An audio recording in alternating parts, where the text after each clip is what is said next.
बायाने हातामध्ये इळा घेतल्या आणि बाया वावरामध्ये गेल्या, सपाटून कामाला लागल्या. होय नाही नाही म्हणता अर्ध वावर खुडून झालं, वेळ झाला, मी बी आता लगेच खुडून टाकून देतो वावर. अर्ध वावर खुडून झालं, दिवस फिरायला गेला, बाया जेवायला बसल्या. म्हणता म्हणता त्यांचं जेवण झालं, पुन्हा बाया सपाटून कामाला लागल्या, ती बी वावर खुडून पूर्ण झालं आणि दिवसानं आपलं तोंड झाकून घ्यायला सुरुवात केली. बायाने पसारा सावरल्या, जो आहे तो आपण समजून घेतला पाहिजे, व्यवस्थित समजून घेतला पाहिजे. आपल्याकडे दोन पद्धती असतील. बांधावरच्या धुऱ्याची चार खंडे वैरण घेतले, त्याचा पहारा बांधला आणि मऱ्या घराकडे निघाला. ग्रंथ वाचणे आणि सारखे हेलपटे मर्या आला की लवकर धाडून द्या बरं का. तसं पाटलानं कारण बी विचारलं होतं, मर्याच्या मायनं काय बी कारण सांगितलं नव्हतं. मर्या आला की लवकर धाडून द्या, एवढंच म्हणलं होतं. मर्या भारा घेऊन पाटलाच्या घरी आला. बसिरोडच्या बाजूला मोठा भारा ठेवला आणि पायरीवर बसला आणि पाठ त्या पायरीला लावला, कडाडाडाडाडाडाडाडाडा असं पाठ मोडला. तेवढ्यामध्ये पाटलाची नजर त्या मऱ्याकडे गेले आणि पाटील मर्याला म्हणाले, मर्या अरे बसलाच कशाला, का माटी अंजा घाला लवकर. मर्याला वाटलं आतापर्यंत मला कधी पाटलाने घराकडे जा म्हणले नव्हते भेगीनं, आणि काय म्हणून मला, आणि पाटील तुम्ही मला एवढं लवकर आज घराकडे काय म्हणून जा म्हणाला. अरे तुझी माय आलती र, आणि काय म्हणाली, काय बी नाही, मर्या आला की लवकर धाडून दे म्हणले. मर्यानं तो भारा सोडला, बैलाच्या पोटी टाकला, काम आटपला, हातात भाकर घेतला आणि मर्या घराकडे निघाला. अंधार बराच पडला होता. रातकिड्याने आपला सूर लावून धरला होता. वतलातले मरके कुत्रे उगच भुकत होते. वरल्या वाड्यातलं डांग्या कुत्र गळा काढून रडत होत.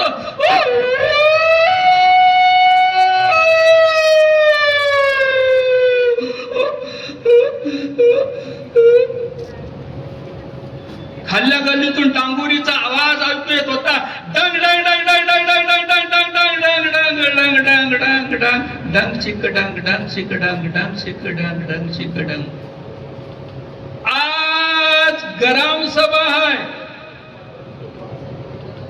औषधाचे अधिकारी लोक येणार आहेत आणि सर्व मंडळी ग्रामपंचायतच्या पुढे जमा व्हायचे.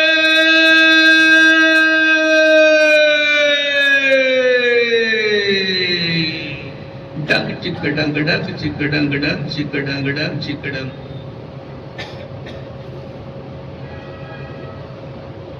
माय एका कोपऱ्यामध्ये हमसून हमसून रडत होती. दुर्पा ठुटक्या बाजूवर पाय हालीत बसली होती. देवळीतला दिवा लईच बारीक झाला होता. मर्या दुर्पाला बघितला आणि 8 दिवस दुर्पाला जाऊन रफिक मला पोळी असला गोंधळ वाढायचा ना. हे चावडी जण आणायची, चावडी जण म्हणजे असे 1 2 3 दिवस असे 2-4 दिवस असेच गेले. 2-4 दिवस असेच गेले आणि 2-4 दिवसानंतर ते झोपमोड झालेली मुरमाय 8-9 म्हणजे खूप झाला ना टायमिंग खेडेगावामध्ये. ते अशी झोपमोड झालेली मोरुमाय आमची एक गावकड म्हाताऱ्या बाईचे नाव माय छान धनामाय कोंडामाय दगडामाय धोंडामाय त्यातलीच एक मोरुमाय. तिचं पित्त खवळलं. 2-4 दिवसाची झोपमोड सोबत घेऊन एका दिवशी आमचा गोंधळ सुरू झालेला होता. तेवढ्यात आली समोर आणि ए झोपा की रे तुमच्या. टिंबा टिंबा टिंबा टिंबा असल्या बेकार शिवाय द्यायला लागली. लय बेकार असल्या शिवाय की कानातले केस जळायला लागले. मग आम्ही पोरच ते कशाचे शिवण काय त्या गोंधळ करायला ज्यावेळेस थकलो दमलो आणि त्यावेळेस मग आपल्या आपल्या गोंधळा वगैरे अंथरून आडवा झाला.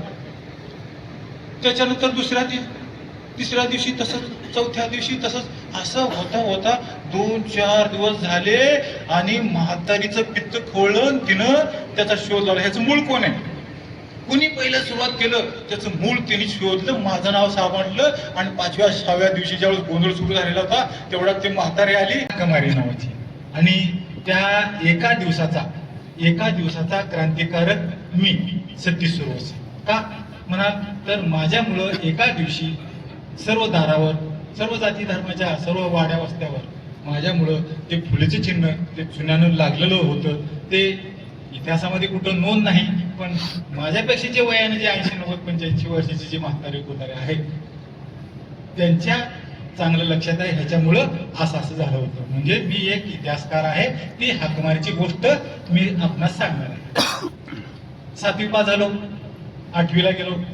8वी ते 7वी पर्यंत जे हाफ शर्ट, हाफ पॅन्ट, डोक्यावरची टोपी गेली आणि फुल पॅन्ट, माध्यमिक शाळेला गेल्यामुळं फुल पॅन्ट, फुल शर्ट, केसाचे डोकं असे केस बेस वाढले आणि मग मी माध्यमिक शाळा, उंच शाळा मस्तपैकी ते कौलारू शाळा माझी गेली आणि मोठ्या शाळेत गेल्यामुळं स्वतःला मी शहाणा समजायला लागलो. स्वतःला शहाणा, सर्व मुलं मुली उच्च माध्यमिक विद्यालय, कवी बसवेश्वर महाविद्यालय उच्च माध्यमिक विद्यालय, आणि त्या विद्यालयामध्ये असे बरेचसे पोरं मुलं वगैरे असे नट्टापट्टा करून यायचे. माझी नट्टापट्टा मग इस्त्रीचे कपडे वगैरे, केस वगैरे वाढलेले आणि कोणाला हात जर का सहज बोलताना सुद्धा असं झटका देऊन, केसाला झटका देऊन असं बोलणं गेलं, असं जरा शायनिंग वाढली होती. 8वीला उच्च माध्यमिक, मोठी शाळा, त्या मोठ्या शाळेवर गेल्यामुळे मला असं शहाणा झाल्यासारखं वागत होतं. शहाणा झाल्यासारखं वागत होतं. त्या शहाणपणामध्ये आणखी एक गडबड झाली. त्याच वर्षी आमच्या गावात लाईट आली. लाईट घरोघरी दारोदारी असे रोडला वगैरे पोल वगैरे रोवून ते